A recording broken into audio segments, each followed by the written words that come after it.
that's the difference. Back in the day, you had to do good at bodybuilding to get a name. Like you had to compete. Half these people will never compete. And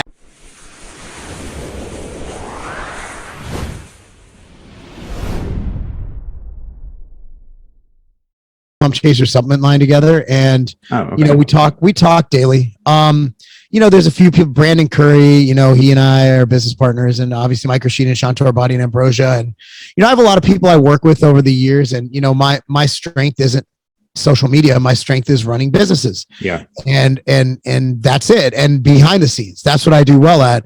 That's why people are like, oh man, your YouTube's not. I'm like, I don't care. I mean, I was going to say, yeah, because your YouTube, I don't know how many followers, you have hundreds of thousands of followers. I don't know the exact number. And, but yeah, I mean, and obviously you see this a lot on YouTube where, the views might not match the subscriber count because almost everybody at some point had this, right? And then over time it tapers. But as you mentioned, like, that's not what you do. I even had, again, on a smaller level, I had somebody comment about a video I made, and they're like, oh, well, you're clearly making these type of videos for money. And it's like, dude, do you know how little I make on YouTube? I mean, it's not even.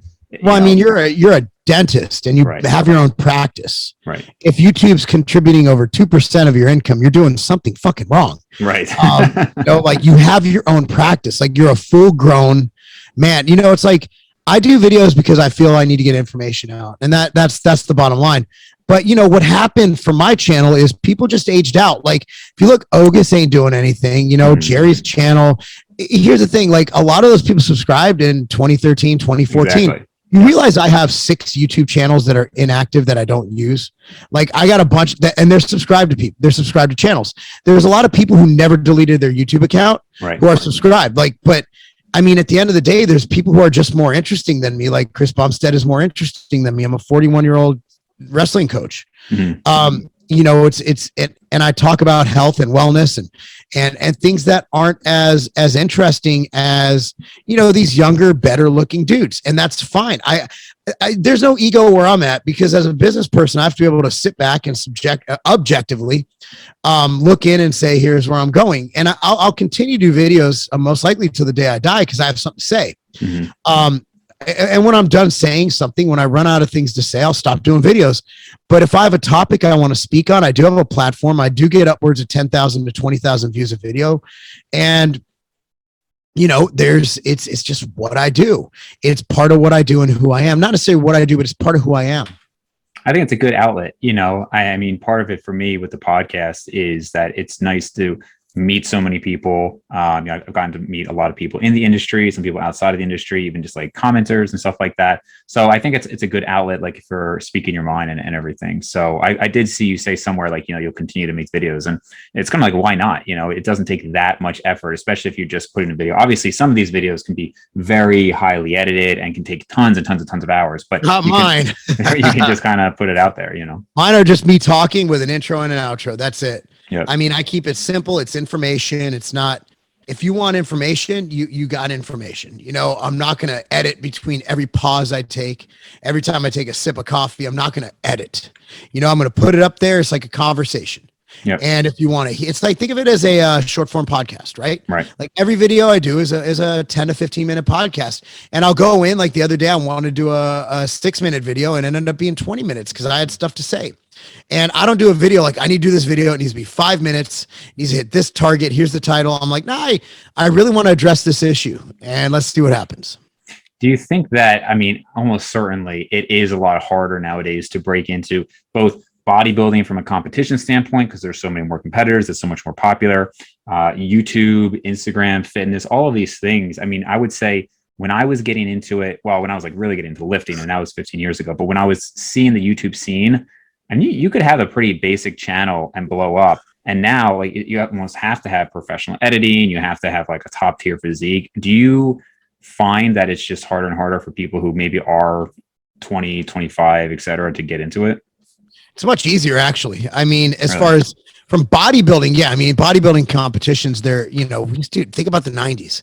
Like, you had one stage fighting for a pro card, Chris Cormier, Flex Wheeler, Ronnie Coleman, Mike Mendelson. Like, you had, like, it was so competitive. Kevin Levrone, so competitive. So, and from a social media standpoint, you never know what's going to work, but you have, generally speaking, you have a lot of people who you don't need a pro card. Like that's the difference. Back in the day, you had to do good at bodybuilding to get a name. Like you had to compete. Half these people will never compete. And 99% of them won't. They're just guys who have a hook, who have something that people like, and they roll with it. And there's a lot of people who have just figured it out. And that's cool. Whether it's someone who does calisthenics, whether it's someone who does motivational stuff, some of it, I don't even understand why they get the following they do, but they do. And that's awesome. So I actually think it's easier now than it was because everybody can sign on to Instagram and give it a go. We didn't have social media when I started. We had message boards. Yeah. And you can't go viral on a message board. Like you just can't because it's that specific message board. Yeah. My biggest growth right now is Twitter because I'm older and I have political opinions and that helps me a lot. Like my Twitter's been growing like wildfire. It's crazy. Yeah. And Instagram is stagnant. YouTube's growing. YouTube's still growing about 700, 800 subscribers a month. So people are subscribing. Like I'm getting new people watching. Yeah. So I mean, that's actually pretty good. I wonder why your Instagram would be stagnant. Because for me, I don't do Twitter and I don't do TikTok. I just refuse for the time being to get on them. I just don't have the interest. But those Twitter's are so fucking. It's so toxic. But it's such. It's if you're looking at a place that you can monetize, Twitter's it. So how do you monetize on Twitter? Like you're paid, or it's like you actually just you sell stuff. You sell stuff. Okay. It's a promotion dream.